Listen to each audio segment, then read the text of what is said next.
guys may be a bit late. Okay, take a seat.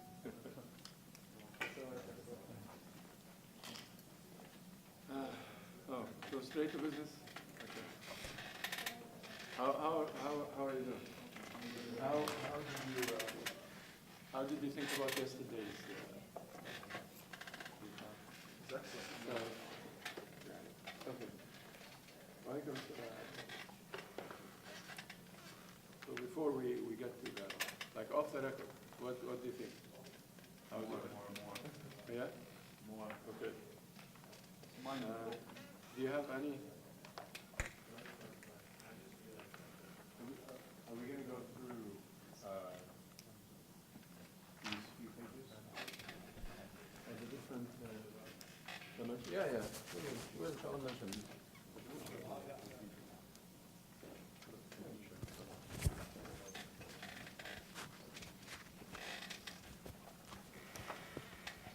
Okay. Bismillah ar-Rahman ar-Rahim. I repeat my apology really for being late, and it's not my normal habit to be late. Let's start with any questions that you had, any nightmare or anything that you had during the night about what we said yesterday. Anything that you would like to ask about before we proceed, inshallah, with the rest of it, inshallah. Any comments, questions? Okay. Yes, Fadl. I'm having difficulty understanding, you're speaking about the circles under Maqasid of Islam, in particular maybe the spiritual one that is often not discussed or overlooked. When you're speaking about the intellectual tradition of this, you were saying even that before, maybe 20th century thinking, a lot of people were looking just at the mind without the other, experience aspect of it. Mm-hmm. I have trouble understanding that in light of that a lot of maybe the tasawwuf work and so on that you spoke, that was done by, I think, a lot of early scholars too. So were they separate parties, or were there people that bridged the gap before the immediate task? Jazakallah khair. Well, the great scholars of the past had bridged the gap, clearly. Each of these scholars had talked about fiqh as in practical ethics, and about spirituality as in suluk. Ibn al-Qayyim, for example, he wrote about fiqh, إعلام الموقعين عن رب العالمين, information for those who sign after Allah, like for muftis, really. It's a thick book about fatwa and hiyal and maqasid and all that. And then he writes مدارج السالكين في منازل إياك نعبد وإياك نستعين, like other books. And his other books, الفوائد, and so forth. So he writes about both. Ibn Taymiyyah, you find in his writings fatwa, Majmu' al-Fatawa, there's 20 volumes of fatwa, but he wrote within the fatwa a lot of things about tasawwuf and suluk and shukr and khawf and so forth, and all the Imam Ahmad's the same thing, Imam Shafi'i the same thing. Like you find that people of the past, the great imams, had merged the spiritual side of Islam and the practical side, what we eventually called fiqh and tasawwuf. So these are two different areas, even though both of them are areas of fiqh really. But there is fiqh amali, there is a practical fiqh, a practical ethics, and there is fiqh, they call it fiqh al-akbar, the biggest fiqh, or the largest, the greatest fiqh, the most important fiqh. That is in the Salafs. Eventually, the fiqh as in a practical fiqh, and fiqh as in the spiritual ethics of the person had, let's say, split. For some people to become only focusing on the spiritual side of Islam, and other people to become only rationalists looking at the practical issues. And I think historically this has to do with courts, because the courts don't deal with the spiritual issues. They deal with the practical issues. The fiqh, when it developed into madhahib, and the madhab became the law in the court, then the madhab evolved more and more to be structured, systematic, precise, kind of 1, 2, 3, 4 statutes kind of thing, right? So fiqh developed for courts to be more precise and more systematic. Tasawwuf, on the other hand, developed to become very, very loose and very, very personified. They call it a dhawq, or like literally the tasting. The taste of the mutasawwif would put the rules. And that is also a deviation. So fiqh divided, and that was a deviation, into the practical fiqh and the spiritual fiqh, or then fiqh al-akbar, or fiqh al-suluk, or tasawwuf. And this division is not right, because yes, there are things that are purely law, and there are things that are purely experience, but spirituality is not just purely experience. Spirituality has a sharia, and I will talk about that, inshallah. I will start with that. There is sharia in the spirituality of a Muslim, as much as there is sharia in the practical aspects of a Muslim. So, and both are two different areas. Of course, there's an area of intersection. I will start with that, inshallah. Any other comment or question? Let me start with that. Let me start with this circle and this circle. We mentioned that the Sharia, the divine way of life, the Islamic way of life, is divided into spirituality and ethics and law. And that each of these has its own philosophy. So I will start now with spirituality. What does it mean to have spirituality in Islam? One of your questions yesterday on the side was, spirituality is a personal experience. What do you mean by spirituality being part of the Sharia? This is just my personal experience. So actually, no, spirituality in Islam is not just a personal experience. It is also something that is revealed. The Prophet ﷺ. Spirituality in Islam are directly linked to what's called al-hal al-qalbi, the heart's status, or the heart's feeling. What's called al-hal, or the heart's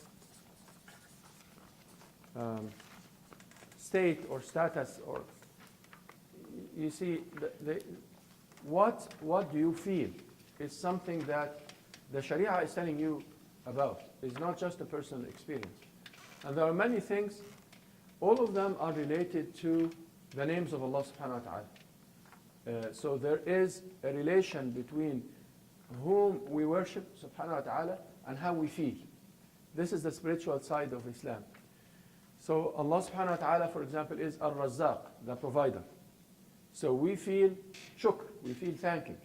So for example, that's one of the ahwal, ash-shukr, which is thanking.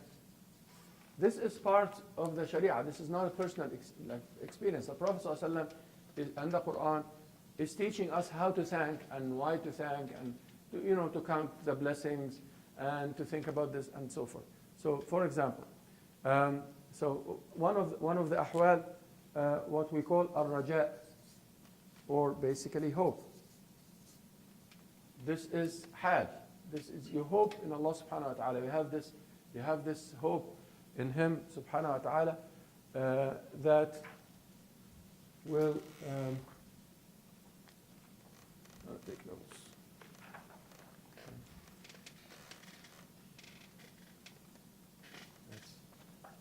Here we go. Yes. All right. So basically, hope in Allah subhanahu wa ta'ala that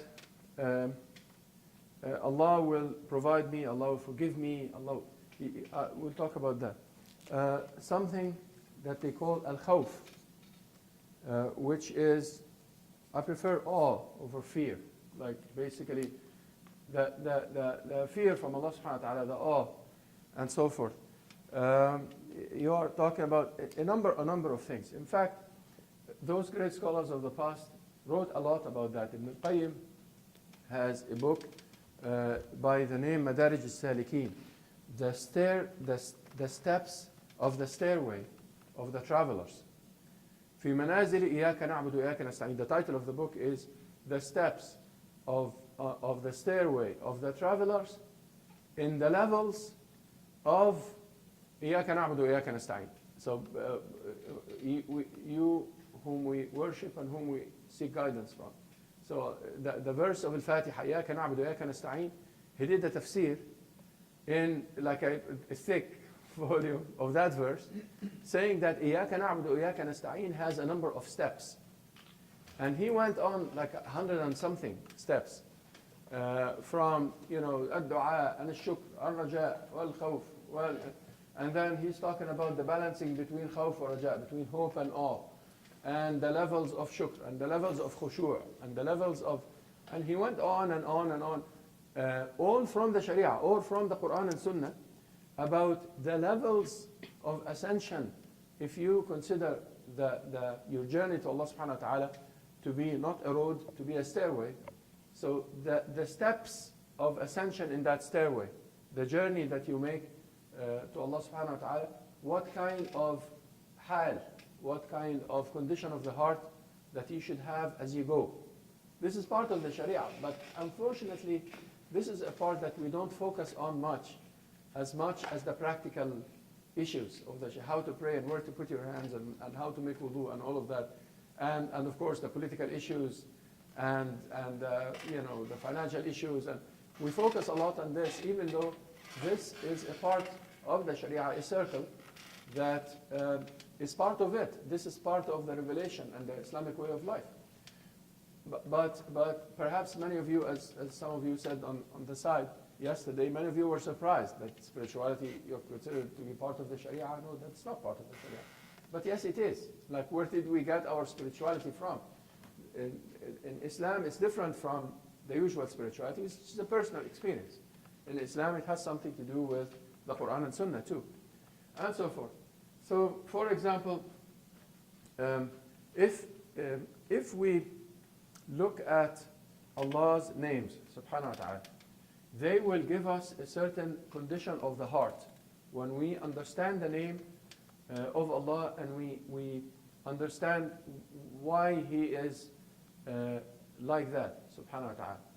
And they call this, and I get into Maqasid now, they call it Maqasid al-Aqa'id. Maqasid al-Aqa'id is the purposes of the faith articles, or let's say, we put it practical, but just until I explain, practical purposes of the faith articles. What is that? Is in this particular circle of the Sharia, the people who study Maqasid study what is the purpose of Allah subhanahu wa ta'ala telling us about His name, that particular name. What is the purpose of that?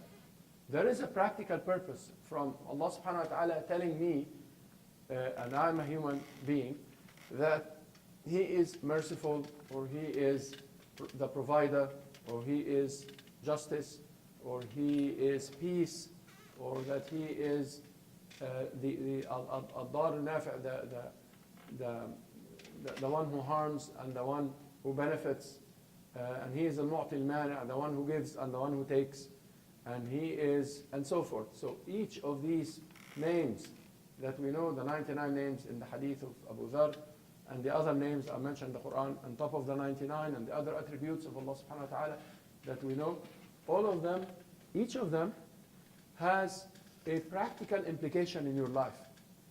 And that is the maqsad of that part of the Sharia. In fact, the scholars debated, the Ash'ari again and the Mu'tazila debated whether there is something like that or not.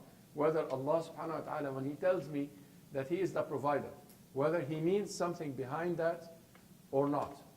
And of course, as a maqasid guy, of course He does. Of course He doesn't do anything in vain, subhanahu wa ta'ala. It's my view.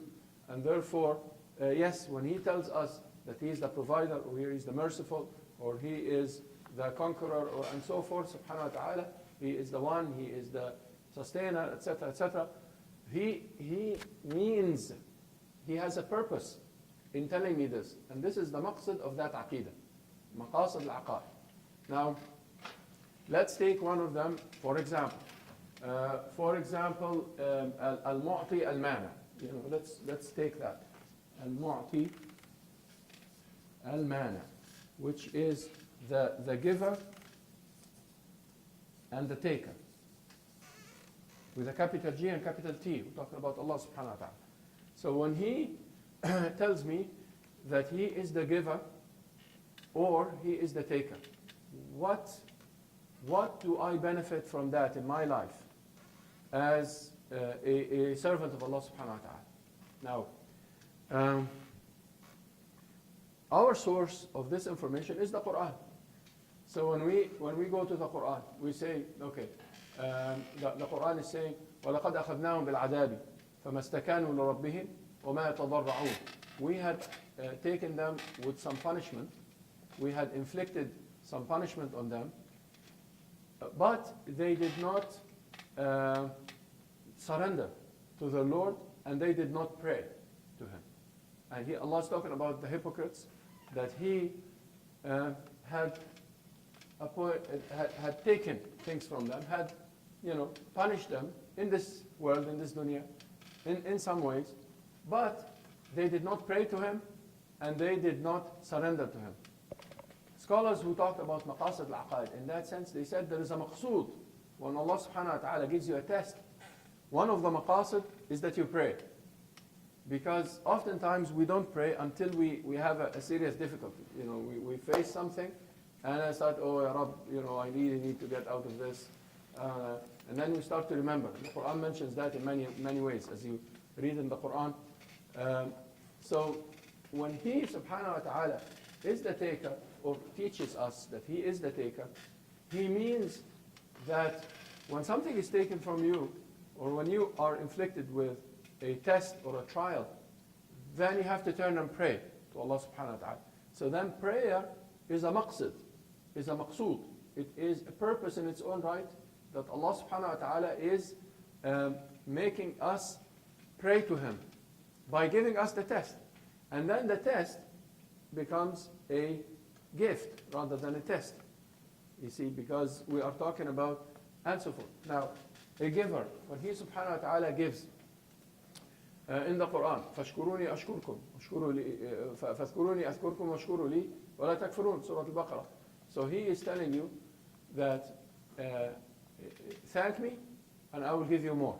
فَاشْكُرُونِي فَاذْكُرُونِي أَذْكُرْكُمْ وَاشْكُرُوا لِي وَلَا تَكْفُرُونَ لَإِنْ شَكَرْتُمْ لَأَزِيدَنَّكُمْ وَلَإِنْ كَفَرْتُمْ إِنَّ عَذَابِي لَشَدِيدٌ. If you thank me, I will give you more. لَإِنْ شَكَرْتُمْ لَأَزِيدَنَّكُمْ وَلَإِنْ كَفَرْتُمْ إِنَّ عَذَابِي لَشَدِيدٌ. If you thank me, I will give you more. And if you don't thank me, then my punishment is severe. That's the other verse in Surah, I don't remember, but Surah Nisa perhaps. تأذن ربكم لئن شكرتم لأزيدنكم ولئن كفرتم إن عذابي لشديد.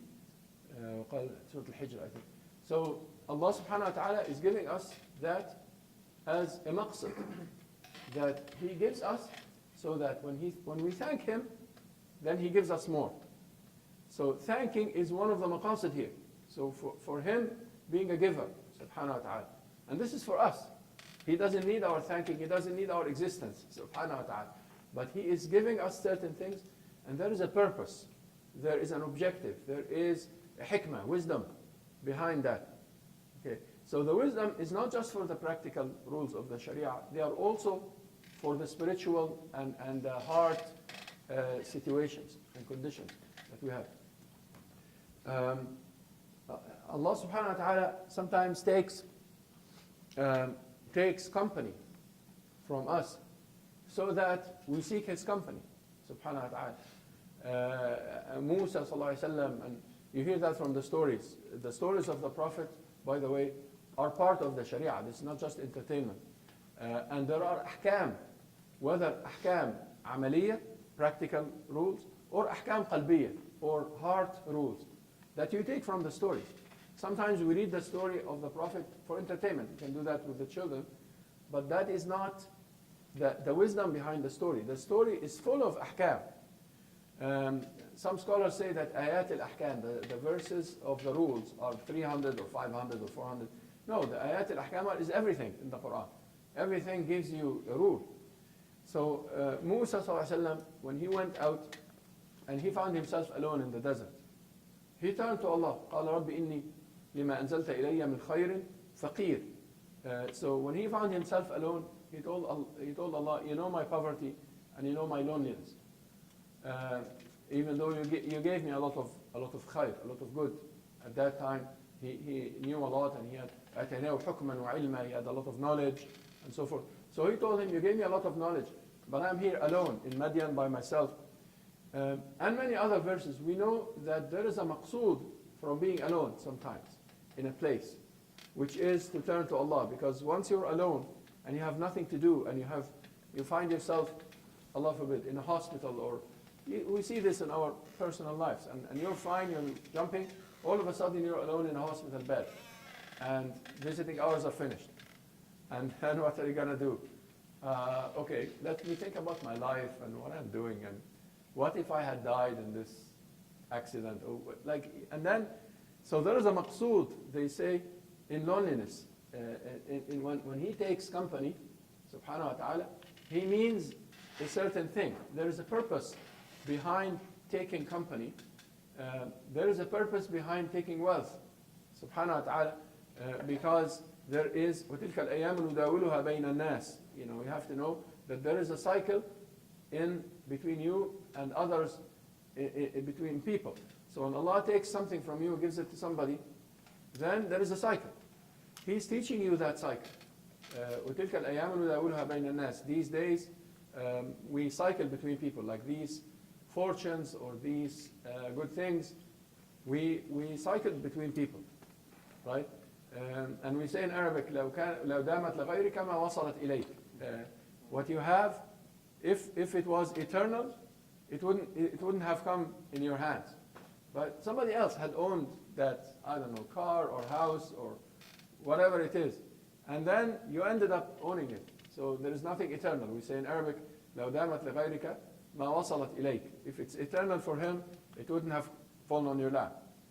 So you find yourself in a certain place of residence or whatever it is, you realize that, okay, somebody else had lived there, and they went their way to something else, or they died, or whatever. And therefore, at some point, I will leave that place, and I'll go my way. So Allah subhanahu wa ta'ala is teaching us that in the Quran, by giving us the al-mu'ti al-mana, subhanahu wa ta'ala. So when he gives or when he takes, he has a wisdom behind that. Sometimes he teaches us, subhanahu wa ta'ala, wisdoms when he gives us something or when he takes something from us. And that wisdom by itself is the lesson that you need to learn in order to go on with life as a better person, as a more equipped person.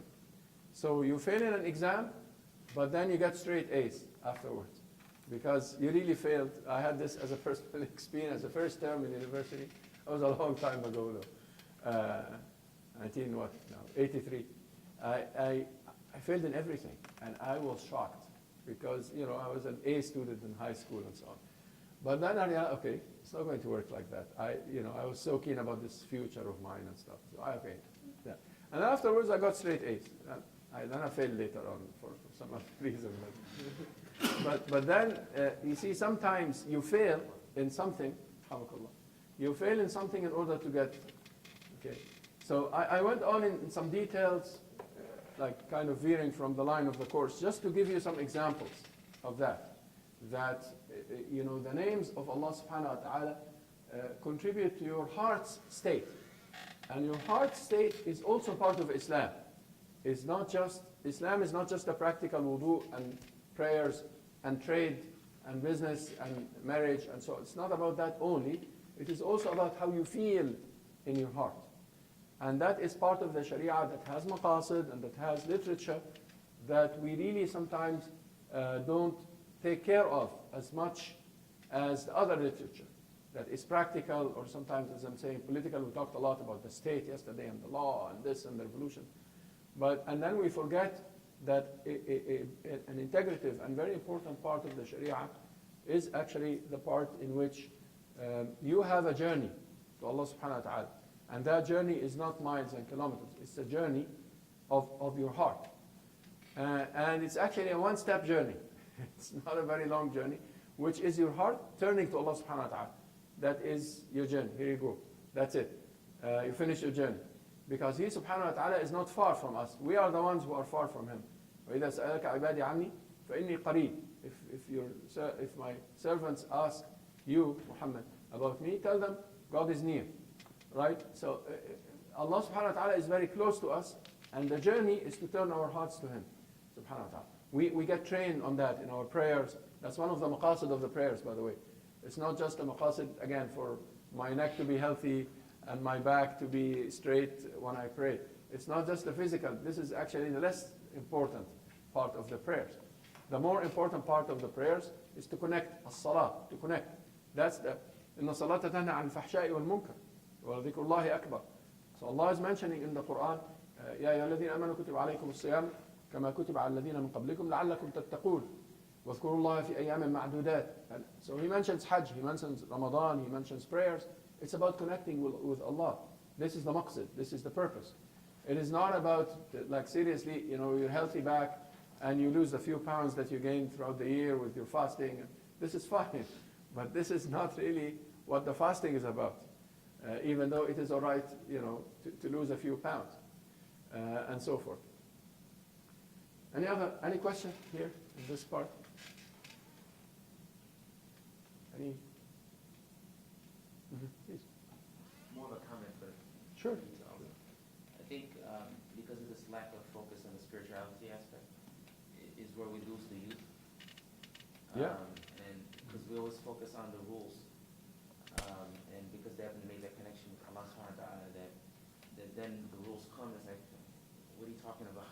Yeah. So just as an educator, you know, I've been thinking from yesterday and today you're kind of reiterating is that like the children to focus on this, again, not devoid of the others, but to really focus on the spiritual sharia. And then with the teens to focus on the ethical, because that's when they're starting to question. And then when they get to adults, and they can understand the law piece and, you know, Sure. as a continuum. Yeah, I like that. This is a very appropriate way of doing things. When you start to teach a child, you don't teach a child exactly, you know, where to put your hand and this. You teach a child to try to concentrate. Yeah, it is true. Yeah, with the youth though, some have the tendency, and some don't. Simple as that. So some in our day and time, this current civilization with all of its gadgets and stuff, sometimes molds people to be aspiritual, to have a kind of rejection from that kind of thing. No, it's not my thing. Because they are too absorbed with the material life. But it's fair enough to say that we don't really focus on that. And that is one of our faults as educators, sometimes as parents, that we really need to focus on the spiritual side of Islam. So to focus on the child, to thank Allah and fear Allah and feel the blessing that God gave the child versus the practical issues. Yet it's a challenge too. It's not easy. But no, yeah, we should revive that. The problem is that when we revive that, we revive it usually in a Sufi tariqa kind of thing. So we're talking about a sheikh and a murid, and that is fine. That is a great part of the Islamic tradition too. But we want people to be murids and listen to the sheikh and be بين يدي الشيخ كالميت بين يدي غاسله. You know, you have to be between. You have to stand in front of the sheikh like a dead person in front of the person who washes him, and all of that stuff that we have now. And therefore, you don't want that young man or woman to have any responsibility or any initiative. So when we go Sufism, we try to make them followers and slaves, and that is not right. Because it is very important for the youth to take responsibility of their lives, even in their spiritual lives. They are the ones who connect with their Lord. They grow up to become human beings. They want to be good, they want to be bad. They want to go astray, or they want to be good Muslims. Up to them. So you need to balance spirituality with responsibility. So you teach them how to do things and how to pray and what to do and how to feel. Like, you need to really feel compassion with this. You need to be this. And then they have to take the initiative. In order for them to be seriously compassionate people, or to be people who thank Allah subhanahu wa ta'ala properly, or to be responsible with their, whatever it is. So, but you're right. We start with the law sometimes, and the law is oftentimes irrelevant in terms of the current situation. When do we use Sharia as a law, as a punishment, or as something, you know? when you are working in a certain company and somebody is trying to bribe you or something, and then okay, that's haram and that's a crime, and you start to use the law. But we often start our Islamic journey with teaching about the law, which is not right. You have to start to teach